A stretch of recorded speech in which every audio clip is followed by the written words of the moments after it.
When you see the whole world shaking and you feel your heart is breaking, take my hand, no hesitating. When you're just so tired of trying, all alone you feel like hiding. Together we'll keep fighting. There's no stopping us. Hold on, we're gonna make it. We're gonna make it. Don't stop now. Hold on, we're gonna make it. We're gonna mountains too high we can climb it. Feel this, we'll take in the moment. There's no stopping us. Hold on, we're gonna make it. We're gonna make it. Can you see the sun is shining like a new hope? Feel it rising, coming over the horizon. There's no stopping us. Hold on, we're gonna make it. We're gonna make it. Don't stop now. Hold on, we're gonna make it. We're gonna mountains too high we can climb it. Feel this, we'll take in the moment. There's no stopping us. Hold on, we're gonna make it. We're gonna make it. Don't you give up, don't you give up on me. Don't you give up, don't you give up now. Don't you give up, don't you give up on me. Don't you give up, don't you give up now. Don't you give up, don't you give up on me. Don't you give up, don't you give up now. Don't you give up, don't you give up on me. Don't you give up, don't you give up now. There's no stopping. Good evening. It's June 25th. I'm recording this just about a half hour before it goes on. This way I can do a little bit more extra marketing. It's about going on 6:30 now. It was a beautiful, beautiful day. A little bit warmer than yesterday. But we went out to Buckrow Beach, hung out there for a little bit in the morning. We went to the farmer's market, and that's growing very nicely. And things are looking really good in good old Hampton, Virginia. I'm Chris Gajulo. I'm an associate broker for eXp Realty. And this is Real Estate with Mr. G, where we talk about current subjects and topics dealing with the real estate industry. Okay?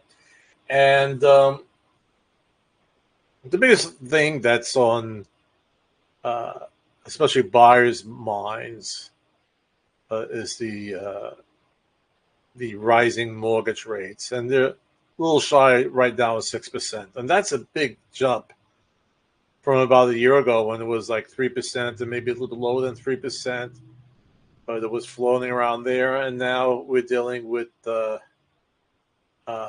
getting close to 6%. So that's a topic on a lot of people's minds. I also believe if you have to buy, it's not going to get better as for mortgage rates. Home prices may stop escalating.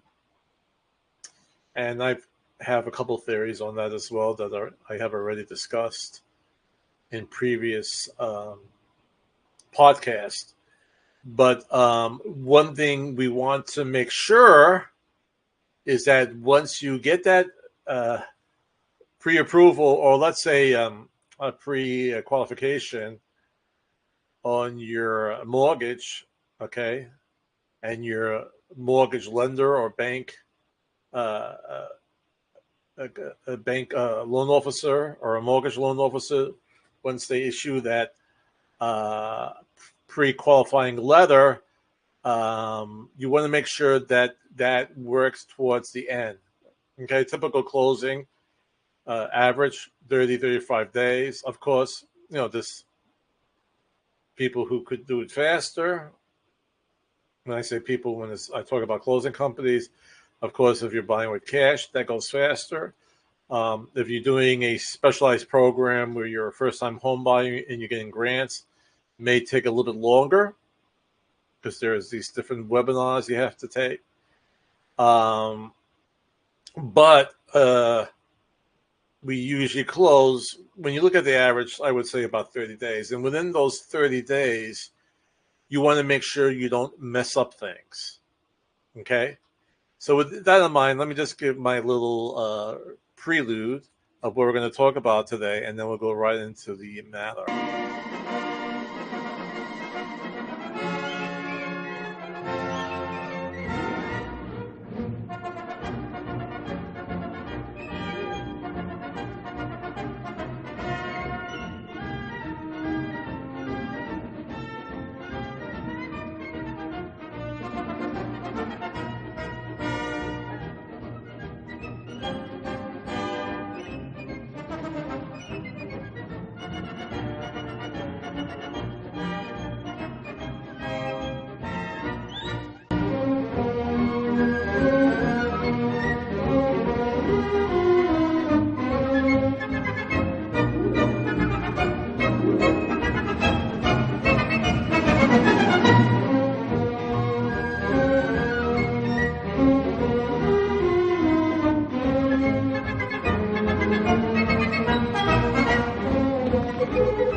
Okay.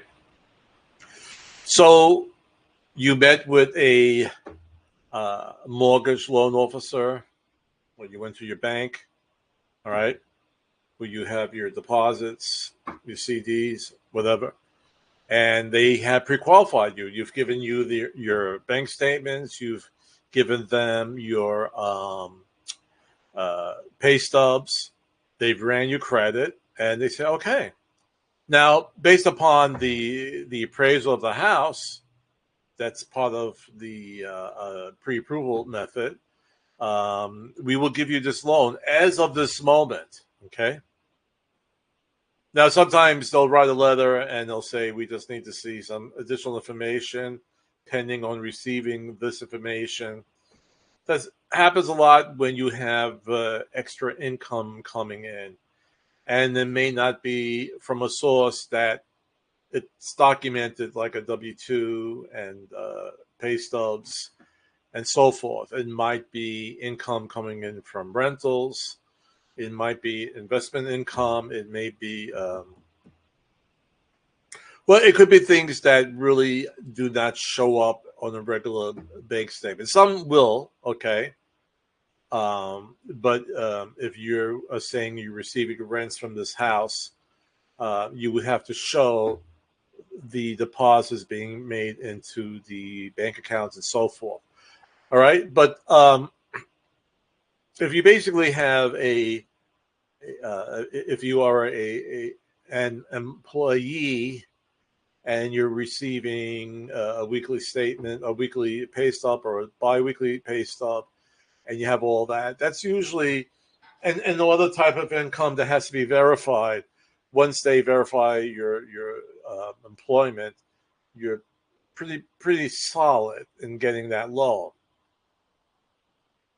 As long as you don't do what we're going to discuss today, because a mortgage lender, a bank, will most likely check your credit a couple of days before closing. And they want to make sure that you have not taken on even more credit, or you have not purchased an item that would put you more into debt. Don't forget, the bank is looking your debt to income ratio. So how much income coming in, and how much debt you're paying out. All right.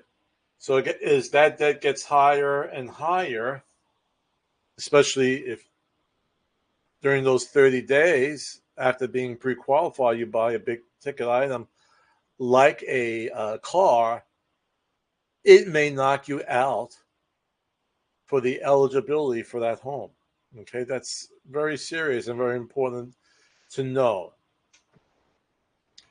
And it doesn't even have to be a big purchase like a car. It could be the very expensive smart TV, ultra high definition smart TVs. They're 55-inch screen, and they're around $800 to $1,000, and you use the credit card to purchase it. Then it's going to increase your debt to income ratio, and you might have some issues. And I would even say not to even buy it with cash, because at times you need a certain amount of cash in your bank account to show that you vested into purchasing this home. So you don't want to really deplete that either. If you have tens of thousands of dollars, $100,000, then it's not a problem. Okay, but if you have $1,000 or $2,000 or $3,000 in savings, you want to have a good amount of money in your bank account. Okay, so let's look at our graphic. Let's bring that here. And I'm kind of off to the side. I kind of like that. I think I could make myself like a little circular thing. Okay, I think that's a little bit better. All right. So things to avoid after applying for a home loan. Okay, so now you have a cute little boy on top of his dad's shoulders. So once you apply for a mortgage or buy a home, there are some key things to keep in mind. While it's exciting to start thinking about moving in and decorating, be careful when it comes to making any big purchases. Here are a few things you might not realize you need to avoid after applying for your home loan. Now, this is a funny one here, or you think this would be a good thing. Maybe I shouldn't say the word funny. That's not my highlight button. This is my highlight button. Okay. Don't deposit large sums of cash. Now, you might say, well, if I have more money, Mr. G, you just said that, it's good to have a good cash position, with my statements. But if it's something out of the unusual, or is it out of the usual or out of the unusual? So let's say on a monthly basis, through your direct deposit payments, you show about $4,000 going in on a regular basis. Okay, they look at your statements, and they may go back 6 months, they may go back a year, and they'll see, okay, he gets paid approximately $4,000 a month, and we see that.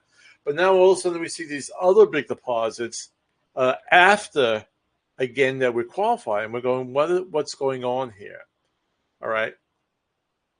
And especially, I would say, again, in a situation where you may not have such a great cash position, and all of a sudden you have this big money come in.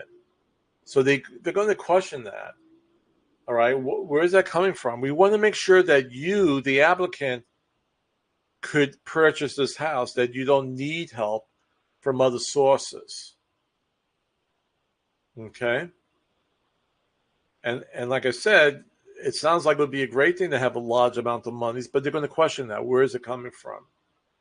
Is it possible that once we close on this loan, you will have difficulty making payments to your monthly mortgage payments without additional help, for instance, like these deposits? Okay, so you don't want that to happen. If it happens, they're going to ask where it's from. You may need a letter.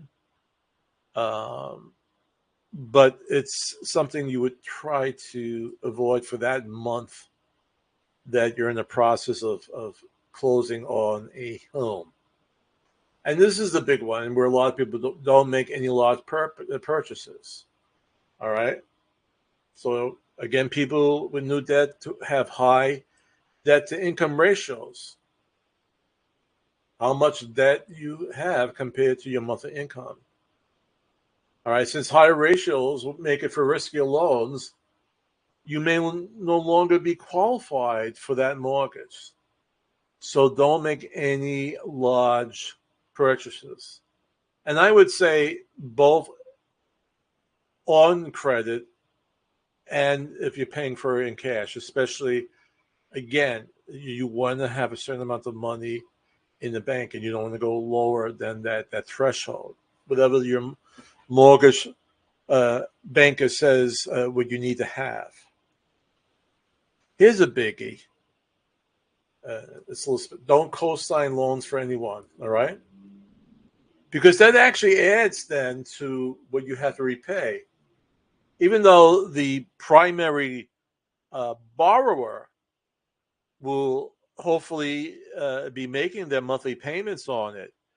But when you co-sign, at the very first missed payment from the primary borrower, they have the right to go and ask you for it. And you are responsible for keeping that loan, if it's a car loan, to keep it valid and current.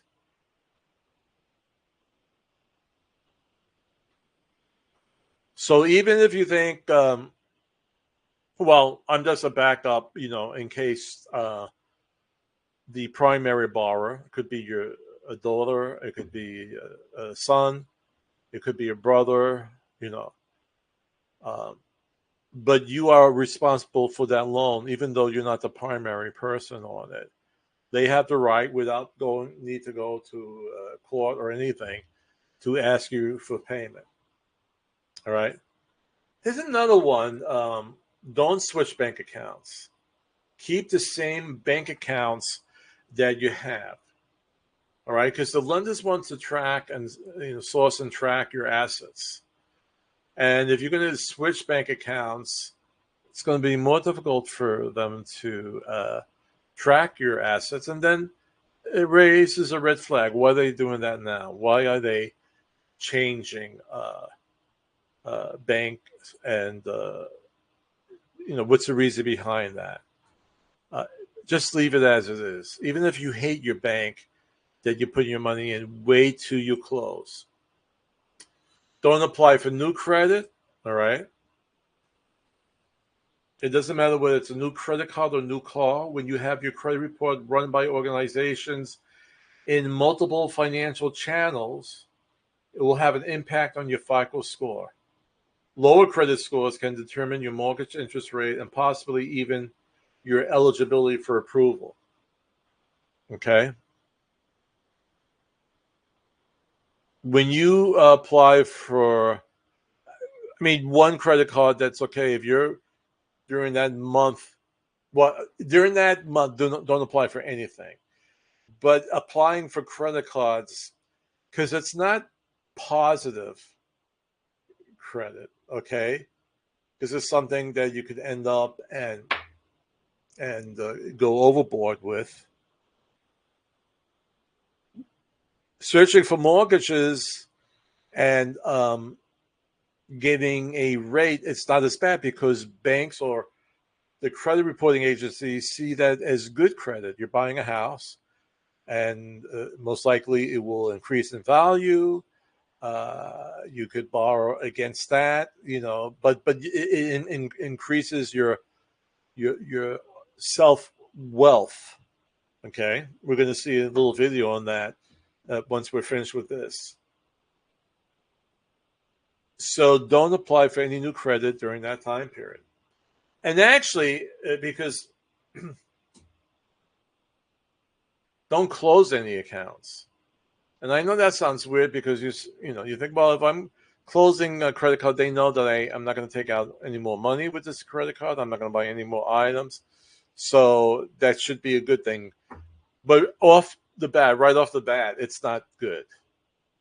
Because it tells the credit companies or the credit reporting agencies that you might be having difficulties, and that's why you're closing it. And they want to see long credit, longevity in credit.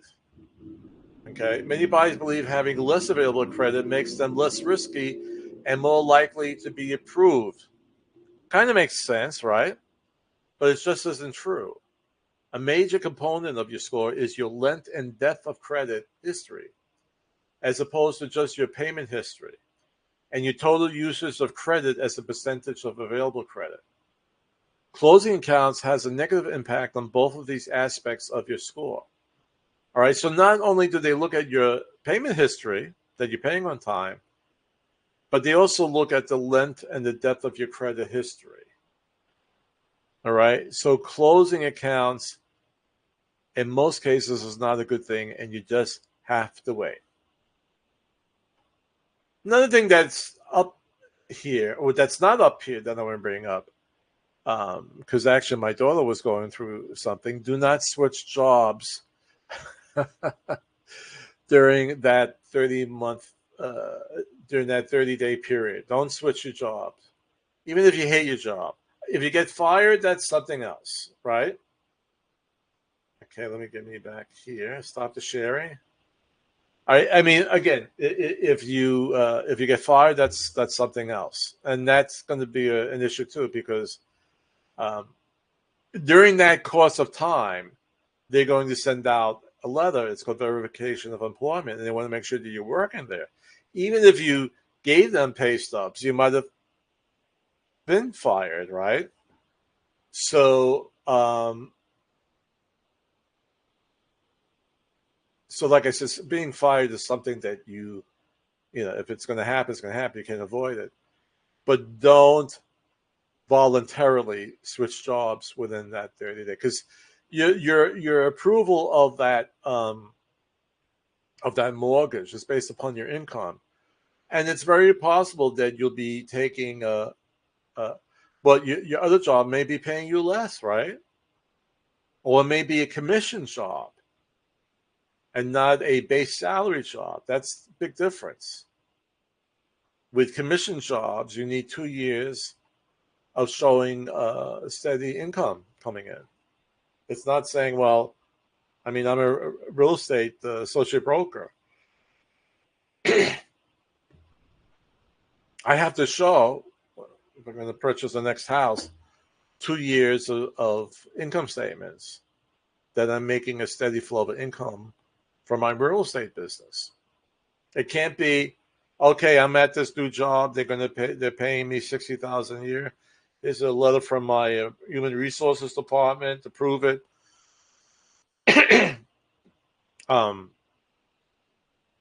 It's not like that in a commission job. So again, do not change jobs during that 30-day period. I mean, wait till after you're closed.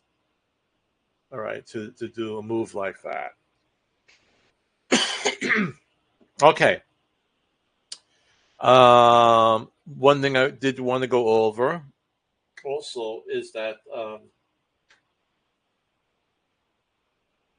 well, since I brought it up already, we're going to watch the video on home appreciation, right? When you buy your home, most likely in most situations, it does go up. All right. And that increases your own self-worth. All right. Which are good things. That's why it's good to buy real estate. So watch this now.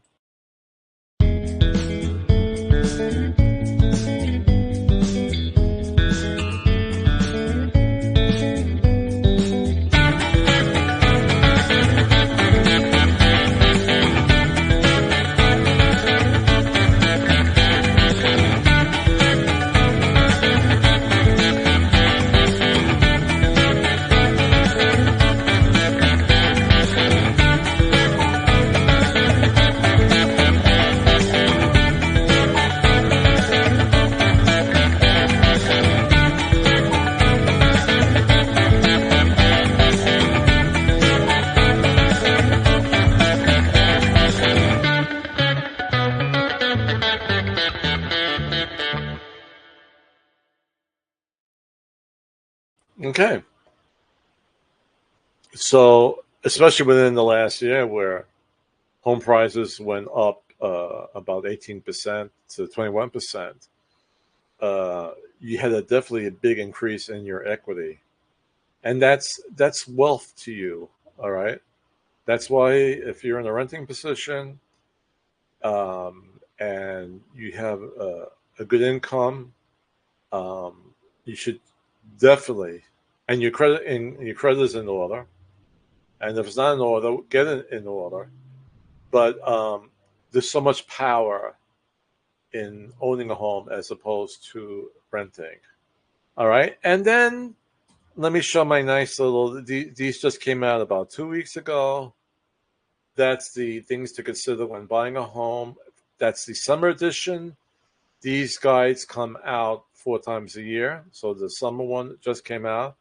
And we also have the things to consider when selling your house. All right. And you read these things, and then it's not for you to do it on your own, right? To buy or sell. Then you call a person like Chris Gargiulo, Mr. G, to help you assist you with your purchasing and or your selling. Okay. And you'll say, where do I get these wonderful things that and do I have to pay for them? No, you don't have to pay for them. You go to, and let me get up here. It's my blog site, realestateWithMrG.blog/resource-materials. Now, you don't have to remember that. You could just go to my blog site, realestateWithMrG.blog, and you'll see the menu bar, and you click on the link resource materials, will take you right there, and you could download them for free. Okay, no cost. Okay. All right. So I hear from I think we have some repeat guests in our audience. They were here a couple of months ago, and they decided to come back, and they are a real treat. William will talk about them right now. My producer, William. Chris, great news. We have 5 celebrity musicians in the audience. Coming out of Lou Prima's band in the early 1950s, they developed a one-of-a-kind novelty act, playing their instruments while on pogo sticks or hanging upside down from a trapeze. Their musical style was swing, bebop, often with all 5 members singing, harmonizing together. Ladies and gentlemen, the Goofers.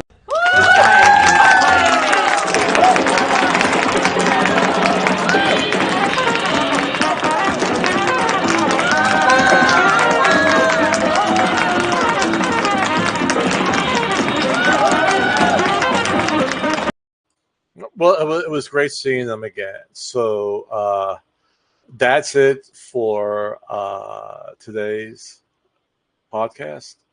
And next weekend is 4th of July weekend. Yay! The official beginning of summer, I guess, especially with the famous movie Jaws. That's when people go out to the island on 4th of July weekend to start the summer vacation. So schools are out here. I think this was the last week for my grandchildren up in New York State. So summer's here, and nice weather and swimming and picnics and going to the beach and to the pools. And I hope everybody is enjoying it. But in the meantime, you want real estate, you call me. Please do so. Contact me. You're going to see my information in the credits. So be kind to each other. And remember, the greatest power we have is to love, and the greatest gift, each other. Okay, I'll see you next week.